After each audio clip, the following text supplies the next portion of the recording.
अस्सलामुअलैकुम कीअं सब ख़ुशि लॻा पिया आहियो, सब टाइट लॻा पिया आहियो नी। हे मुंहिंजो नालो आहे माज़ी सकीना। सो मूंखे सभु छोरा मथो खाई विया त साईं खे चवां का कोरोना वायरस अची वियो आहे, का वीडियो ठाहे कोरोना वायरस ते वीडियो ठाहे। तव्हां हिनखे मज़ाक सम्झी विया कोरोना वायरस खे? चंडण छा थिया हुआ छा भला? तव्हां हिनखे मज़ाक न सम्झो। उन ॾींहुं मां वियुसि पे सखर साइड वेगन में, त हिकिड़ी पोड़ी माई वेठी हुई मुंहिंजे साम्हूं, तक़रीबन 80 साल उमिरि हुयसि। साम्हूं मुंहिंजे करे खऊ खऊ ऐं सॼी गिग मां त बहस पई हिन भाॻीअ जी। उन बि सोचे त ॿियो साम्हूं वेठी आहे माई पोड़ी वीचारी खे मुंहिंजे नाले त मां माना मूंखे को जरासीम थियनि का गिग बहस वियो त मूंखे जीवड़ा मिलनि न पिया। उहो चंडीअ जो छुटो वरी साईं खे चवां वरी हीअं करे वरी साम्हूं अड़े हिन भाॻी मां बि उते वेही फातमि पोड़ीअ साम्हूं। पोड़ीअ सोचियो कोन त भणा मां इहे साम्हूं वेठी आहे का माई वरी का एहतियात कयां कुझु कुझु भणा अहिड़ियूं नंढियूं मायूं छोरनि खां त अहिड़ी फाथी आहे मां। हाणे वरी उन ॾींहुं बस में वियुसि पे, छोरा मिलिया मूंखे रस्ते मां। मां चयो छोरऊं काॾे था वञो पिया? माना ख़ैरु त आहे? चवनि इहो मासीअ सां वञूं था पिया कराची घुमणु। अड़े चंडऊं छोरऊं छो कराची घुमणु? चई स्कूल जी मोकल थी वई आहे, छुटी थी वई आहे, हाणे बसि असां 2-3 महीना मोकल आहे, असां हाणे ख़ुशियूं कंदासीं मौजूं कंदासीं। अड़े चंडऊं छोरऊं वायरस थो फिरे पियो, वायरस लॻी वञे त पोइ असां सीयू खणणु वेंदासीं। सीयू सीयू अलाए छा आहे सीयू अचनि खे। पोइ सिंध हुकूमत ऐलान कयो सीयू बि बंदि कयो। इहो ॾाढो भलो कयनि कसम सां। चंडरा छोरा मुणनि न छा बाहूं थी ॿधाऊं, हथ थी ॿधाऊं, भणा ईअं न कयो। हे ॾिसो मां बि हे पातो आहे न ग्लव्स, हे मूंखे तक़रीबन 50 रुपए मिलियो आहे हिकिड़ो। उहो जेको मास्क हूंदो आहे जालंगला छा पाइबो आहे बूथ ते, उहो त बाबा सॼे शहर में मिले ई नथो।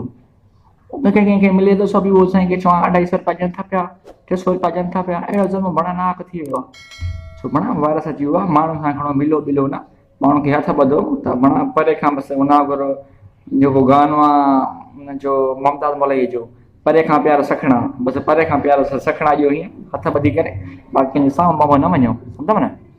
सो वरी साईं खे चवां उस्ताद मौजू कनि, उस्ताद मौजू कनि, डांसूं कनि, नाच कनि। कंहिं वरी हिकिड़े उस्ताद असांजे ॻोठ में उन वरी मिठाई बि रही। अड़े चंडा भणा ॿारनि जो मुस्तक़बिल तबाह थियो, कोरोना वायरस थियो, माण्हू खे बचा के मरी विया, तूं वरी मिठाई थो विराई पियो। अहिड़ो भणा ना कुझु वियो आहे हिते। छो भणा ईअं छो था कयोसि? वायरस खे तव्हां मज़ाक न सम्झो।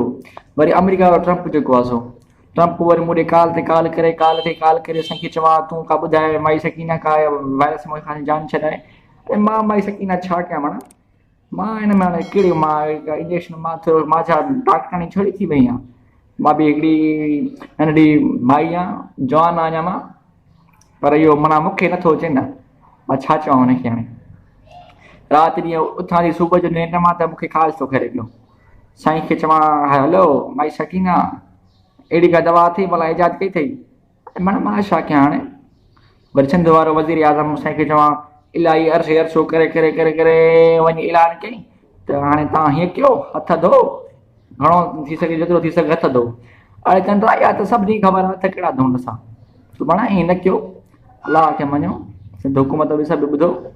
सो इहे वायरस खे तव्हां मज़ाक न सम्झो त जेको आहे सो माण्हुनि खे एहतियात करणु खपे। ख़ासि करे जेके माण्हू शहरनि में घुमनि था पिया, रुलनि था पिया, छोरा छोरा नौजवान जेके स्कूल जी मोकलूं थियूं आहिनि त ख़ुशियूं मल्हाइनि था पिया। सो हीअं न कयो भणा, वायरस खे तव्हां मज़ाक न सम्झो। पोइ बचो त भलो अथव, पतां वरी पहुचो साईं खे चवां असांखे हाणे वायरस थी वियो आहे। ऐं वरी साईं खे चवां छोरा आशुक माशुक थी लॻा पिया आहिनि, इहो वायरस आयो आहे त हाणे असांखे बि भला कीअं मिलूं छा कयूं? चंडऊं छोरऊं वेहो घर चुप करे दर बंदि करे वेही रहो, ॿुधायां थी मां। सो न कयो महिरबानी करे, वायरस खे तव्हां मज़ाक न सम्झो। वीडियो खे पसंदि अचे त इहो लाइक बि कयो, लाइक वारे बटन ते ओके कयो, सब्सक्राइब ते ओके कयो, ॻाढ़ो निशान अथव सब्सक्राइब जो उते क्लिक कयो, ऐं साम्हूं घंटी अथव लड़के जी पई हुनखे बि क्लिक कयो। सो महिरबानी करे वीडियो खे शेयर बि कयो, कमेंट्स कयो, को छा कुझु ॼणो मथो ई खाई आहे त वीडियो ठाहे, कहिड़ी वीडियो ठाहियां ॼणो? इहो हाणे एहतियात कयो मां, बसि खोड़ अथव इहो, ठीकु आहे न। Bye by.